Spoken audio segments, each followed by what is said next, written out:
Hello again, children. You have reached Brady 3210's channel.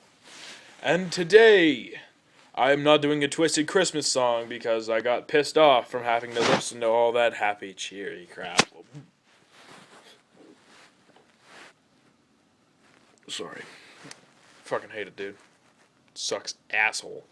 But, on a different note, after like 45 minutes of slaving over a hot computer, I have done it.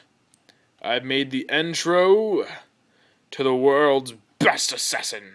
And some of you may disagree with this, because you're like, oh no, Altair and Ezio and Connor and whatever the new guy's name is, he is the best assassin. I don't give a shit, alright? Don't give a shit. In my eyes, he's the best assassin. And I know what you say about having tragic backstories, but he doesn't really have a tragic backstory. He murdered his entire platoon in cold blood. Well, not necessarily in cold blood. It was like lukewarm blood because they were teasing him and shit, and he just like, fuck you, and he killed everyone. Yeah, but you'll learn about that later. So yeah, and he can see in the dark, so have fun with that. Alright, to get this started. I'm speaking in a British-ish accent, so deal with it. His name is... Don't even fucking remember anymore. Had an R in it. Might have been Robert or something like that. It's just been so fucking long since I've ever heard my name. But then again, I'm no longer me.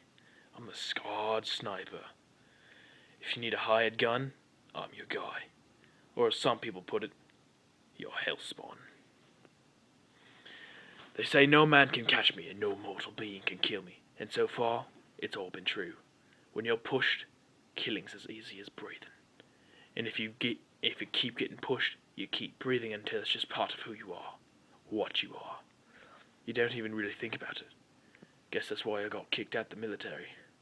Ran away most like. More like, rather. Fuck, I can't even speak right. I was the best motherfucker out there. I could peg a bullet hole I had shot half a second before on a moving target too. Even my teacher, real hard-ass that one, paled in comparison to me. Everyone claimed I was a lucky shot, to which I replied, keep low, move fast, kill first, die last. One shot, one kill, no luck, pure skill. They always laughed at that. They laughed at the motto that got me through training and out in the field, take out half a dozen moving targets in less than 4 seconds. Every second of spare time was spent out on the range, practicing. I must have went through, I don't even know, a couple thousand bullets a day at least. I hated all those arrogant pricks, walking around like their shit don't stink, all because they got into an elite branch of the military. You know what? I got in too, and I don't think I'm better than anyone else. I don't need to think. I've sent so much brass downrange and into people that it's just instinct now.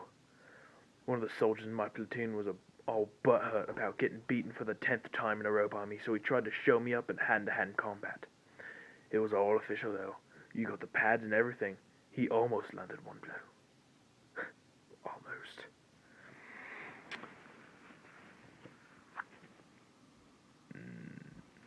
I broke his arm in 3 places, fractured 7 ribs, and caused a severe concussion. All his training, and I was still a black belt in almost every martial art that have belts, and even some of them that don't. I got in a huge heap of shit for that. Got sent out on suspension for a couple of weeks. All I did then was shoot and participate in 3 of my 4 favorite pastimes. Drinking, smoking, fucking. The 4th was killing. Obviously. If you haven't guessed that, then fuck off. I've no time for dumbasses.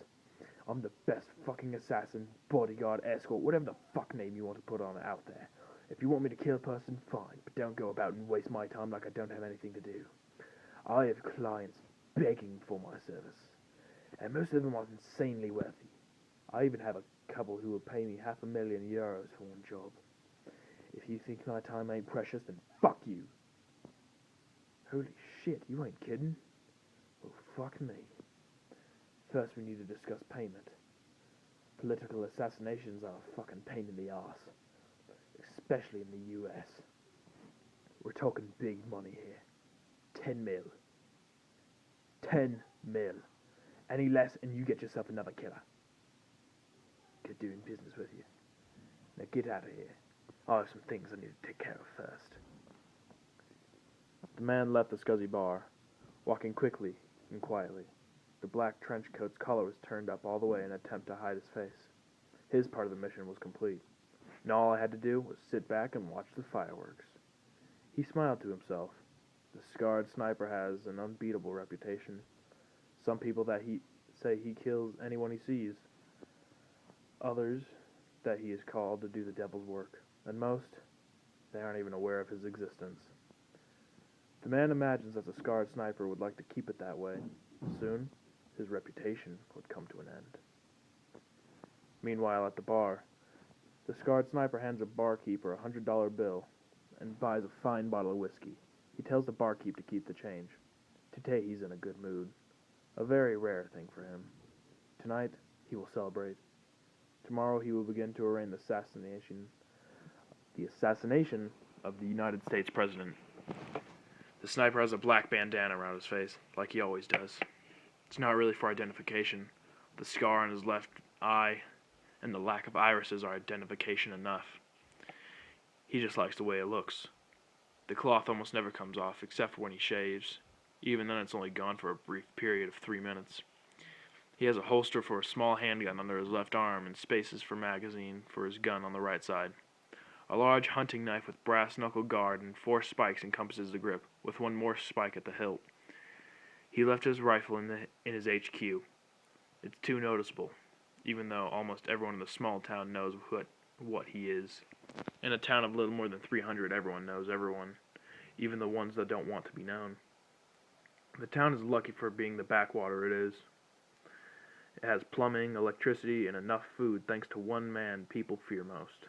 The sniper doesn't need all the money he gets, so he divides it equally after taking a bit for himself and hands it out to everyone. Not in person, of course, but they know who does it. And in exchange for this, they keep their silence. Otherwise, well, we all saw the dead man in the tree.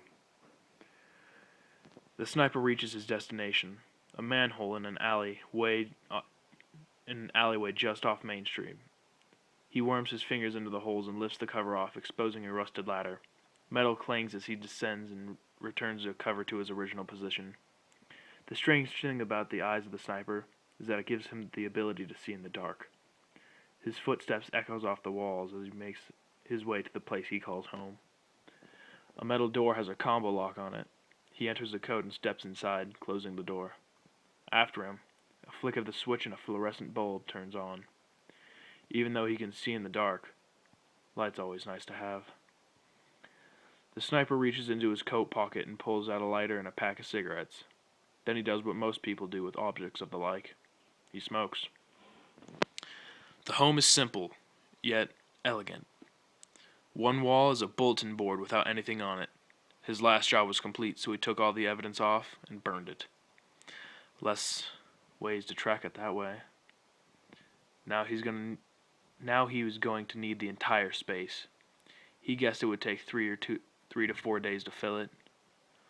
2 walls divided the house into 3 separate rooms. His room, the assassin quarters, which housed all of his gear, including his precious SIG SG 550, his rifle, his baby.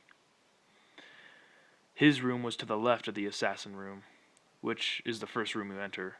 The garage is to his right. The sniper started doing his thing and got swept away by his drunkenness. Tomorrow, the planning begins. And that's the end of this particular episode. Hopefully I'll remember to write more, and if I don't, I'm sorry. And I apologize about the lateness of this video. I've been having a buttload of stuff going on, so yeah. But again, I will try to post as soon as possible. But until then, this is Brady3210's channel. And remember, like, favorite, subscribe. The first 2 I don't care about, but you better subscribe, dude. Yeah? Fuck you. Fuck yeah. Subscribe for the fuck yeahs, bros. Out.